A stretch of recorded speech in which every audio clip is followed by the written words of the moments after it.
kadang jadi orang gila itu bagus juga. Haleluya. Nah, ini nggak jelas ini. Yang jelas, ribuan nenek moyang saya ke atas itu pernah ada. Saya sangat percaya. Assalamualaikum warahmatullahi wabarakatuh. Berjumpa lagi dengan saya ya di channel Debat Panas, channel yang memberitakan seputar dunia debat yang panas dan cadas. Dan di kesempatan kali ini kayak saya ingin melanjutkan ya pemberitaan bahwa luar biasa sekali Joshua Tehu ya. Dia tahu kalau membalas dengan keras terhadap Saifuddin Ibrahim, maka Saifuddin akan membuka aibnya lebih banyak lagi, akan menyerang dia dengan membabi buta. Karena itu sekarang Joshua Tehu beralih, ya dia nggak mau main keras lagi, dia melawan Saifuddin dengan kelembutan. Ya, dia mencoba melawan Saifuddin dengan cara-cara lembut dan sambil menyindir Saifuddin ya.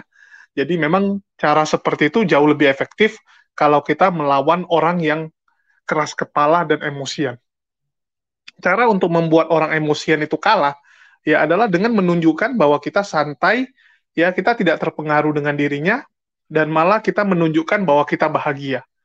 Dengan menunjukkan bahwa diri kita bahagia, maka orang yang nggak suka sama kita, itu pasti akan kesal. Sama seperti Oten gitu kan.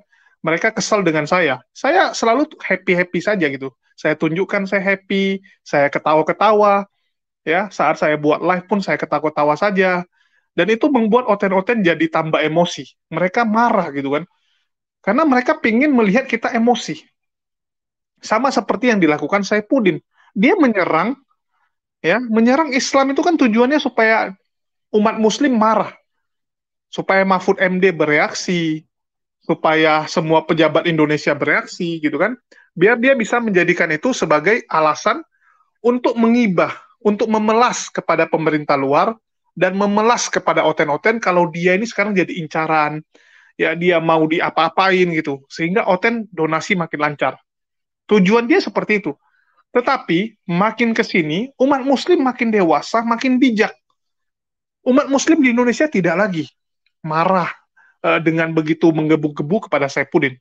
Marah masih, ya, marah kepada Saifuddin tentu saja masih, tapi cara marahnya sudah tidak asal-asalan, tidak istilahnya memaki-maki Saifuddin, enggak. Kita malah menganggap Saifuddin ini adalah orang yang perlu ya dikasihani dengan cara memasukkan dia ke rumah sakit jiwa. Karena memang kasihan Saifuddin. Makin ke sini kita bisa lihat betapa menyedihkannya hidupnya. Di Amerika cuma bisa sembunyi. Padahal dia pikir kalau di negara luar dia bisa dengan bebas menghujat. Ternyata di sana juga dia harus sembunyi-sembunyi. Tidak seperti si muka pantat ya, si Paul Jang, yang bisa jalan-jalan, bisa shopping gitu kan, dengan bebas, dengan leluasa di Eropa. Sedangkan Saifuddin, karena takut dengan kejaran FBI, mau nggak mau dia cuma bisa ngumpet di kamar hotel. Mau keluar negeri udah nggak bisa, pasti ketahuan. Kalau dia naik pesawat, muncul nama dia, bakal ditangkap. Jadi sekarang ngumpet aja gitu. Paling nanti dari satu kota pindah ke kota lain dengan mobil gitu kan. Itu pun yang bawa adalah para jemaat si Rudi Gunawan, ya. Para jemaat yang ada di gereja di sana. Hanya itu yang bisa dilakukan Saifuddin sekarang. Dan istrinya juga sudah pulang, sehingga tambah sedih lah Saifuddin di sana ya. Dan hal itu dimanfaatkan oleh JT dengan mengumbar kemesraan dengan istrinya. Kalau di video sebelumnya kita sudah melihat bagaimana JT bernyanyi ya, bermesraan dengan istrinya, kali ini JT pamer kemesraan yang lebih keren lagi. Naik kereta api berdua dengan istrinya. Ih, so sweet banget ini ya, mesra banget ini JT, luar biasa ini.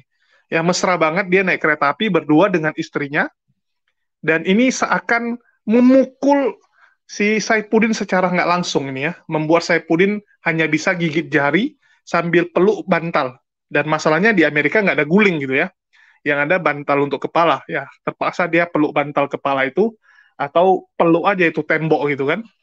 Ya kasihan Saifuddin. Jadi inilah yang dilakukan oleh Joshua Tehu, pamer kemesraan agar si Saifuddin makin merana. Bagaimana kemesraan saya si Joshua Tehu ya, kita saksikan dulu video kemesraan Pastor Joshua Tehu dan istrinya yang membuat si Saifuddin makin merana kesepian. Selamat menyaksikan. Ya, saudara-saudara, kami sedang ada di atas atau di dalam tempat sekarang di atap dan di dalam kereta Gajayana dari Jakarta Gambir menuju ke Malang kota. Nah, saya berdua dengan istri saya yang terkasih bersama saya dan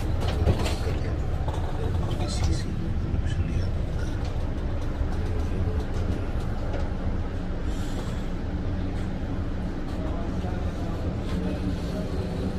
ya, sepanjang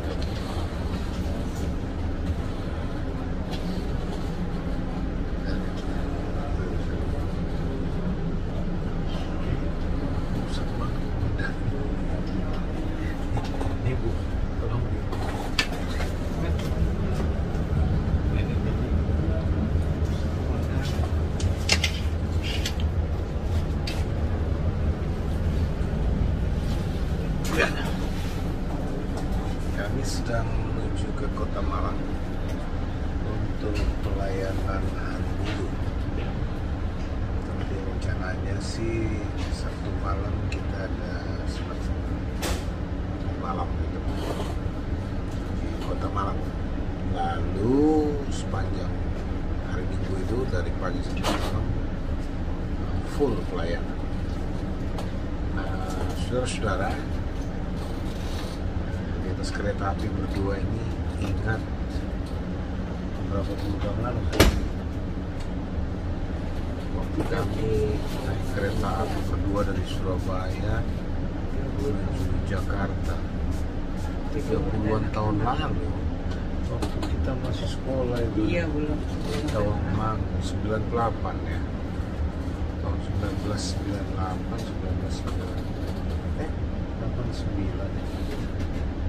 Iya kan? 98 anak-anak gua. Iya, 1989. Terus kami berdua naik kereta api super eksekutif, super duper eksekutif, sampai orang bisa tidur di mana aja, di bawah kolong kami, di bawah kaki. Itu kereta api super duper eksekutif, hanya ada di Indonesia, di tempat lain. Dia jual telur bebek. Jual telur bebeknya lagi asli. Asli. Iya, asli dari pantat bebek. Katanya gitu ya. Kata penjualnya begitu kalau dia jalan teriak. Telur bebek asli kita tanya, asli kenapa? Emang ada yang palsu telur asin, telur bebek? Ya ini asli dari pantat bebek Pak, katanya.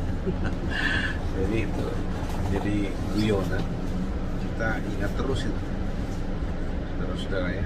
Ya, saya udah 30 tahun. Nah ternyata sudah berapa? 30 tahunan ya. Kita baru naik kereta api lagi berdua ini, saudara-saudara. Kemana-mana di dalam antar kota, antar provinsi di Indonesia. Ya banyak-banyak kita naik pesawat, kapal laut. Tapi sampai Kapal laut perlu tuh. iya, kita pernah naik kapal laut lagi, sudah lama enggak ini ya. Lalu keluar negeri pasti nggak naik kapal laut, kita nggak mungkin. Dulu sih waktu orang naik haji bisa naik kapal laut 1 bulan lebih. Kita ke Israel waktu itu keliling ya, Israel sampai ke Jordania, Mesir, Dubai, kita naik pesawatnya apa itu, Emirates, terus Cathay, apa beberapa pesawat yang bagus, Qatar Airways, dan banyak bagus lah.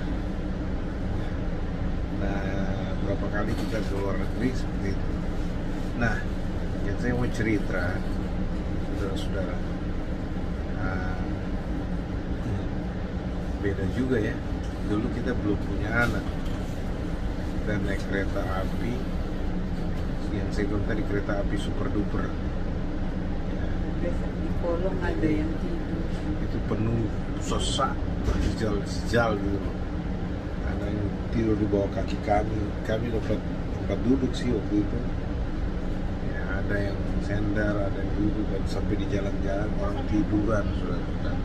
Sampai kita kalau mau jalan ke toilet saja itu mesti jinjit, mesti jangan sampai injek perut orang, injek muka orang. Aduh, seperti hanya ada di Indonesia. Kalau kita bayangkan kembali ya, rewind kembali perkereta apian Indonesia dulu, sekarang sudah mulai bagus. Tapi orang bilang ya karena kan kereta api eksekutif. Yang saya mau kasih tahu, ini Gajayana ini kan termasuk kelas 1 lah eksekutif, walaupun bukan super eksekutif. Tapi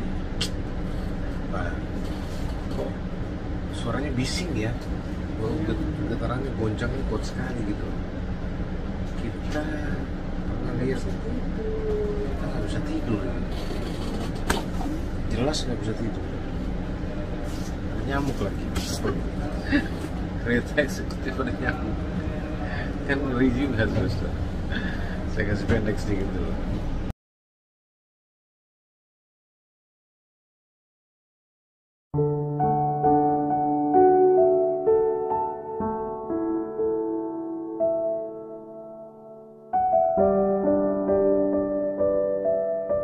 Aduh, susah sekali kita tidur. Menangis di akhir Kadang jadi orang gila itu bagus juga.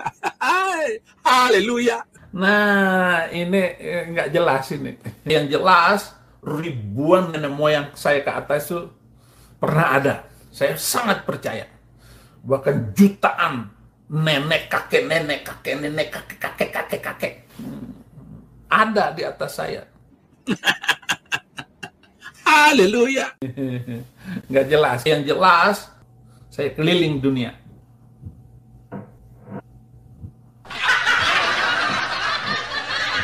Jut jut jut jut jut jut jut jut jut jut jut jut jut jut. Haleluya. Nggak jelas. Yang jelas, yang gila itu kamu. Ya, teman-teman sudah lihat ya bagaimana kemesraan Pastor JT, luar biasa sekali ya. Seorang pastor atau seorang pendeta sudah seharusnya seperti itu. Ya, sudah seharusnya seperti itu. Seharusnya ya di depan layar seperti itu, di belakang juga seperti itu. Tapi kita tahulah JT itu seperti apa. Tapi minimal dia sudah berhasil membuat Saifuddin gigit jari. Ya, walaupun kita tahu sebenarnya ini cuma di depan doang.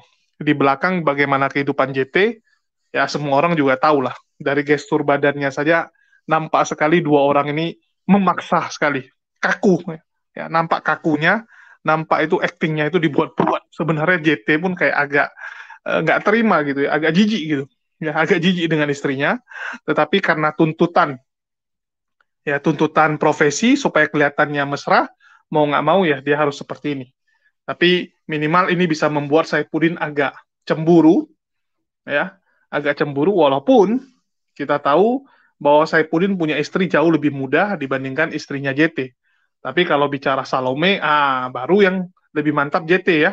Jandanya lebih muda punya JT, dan JT bisa dengan bebas pergi ke apartemen jandanya setelah nanti istrinya mulai melonggarkan pengawasan. Sedangkan Saifuddin di Amerika, ya peluk bantal sajalah. Mau gimana lagi ya, cuman bisa peluk bantal untuk sementara ini, dan nikmati sajalah. Jadi kasihan ini si Saifuddin, makin merana saja ya, makin sedih, makin merana di Amerika ya. Aduh, kasihan deh. Ya, ini perlu diputar lagu Upin Ipin ini. Ups, kasihan, kasihan deh lu. Ups, kasihan deh lu. Ya, ini kita lama-lama ikutan Saifuddin pun bisa gila juga ya. Mungkin sementara kita harus agak cooling down juga. Saya kasihan lihat Saifuddin, dan makin kesini memang makin menyedihkan orang ini. Makin nampak aura-auranya nih, aura-aura orang yang sudah mau tenggelam ini. Ya, jadi semoga Oten-Oten bisa mendukung dia. Ya, doakanlah yang terbaik untuk pendeta besar kalian ini. Oke, di akhir kata saya ucapkan wassalamualaikum warahmatullahi wabarakatuh. Sampai jumpa di lain kesempatan. Makasih buat teman-teman yang udah mampir.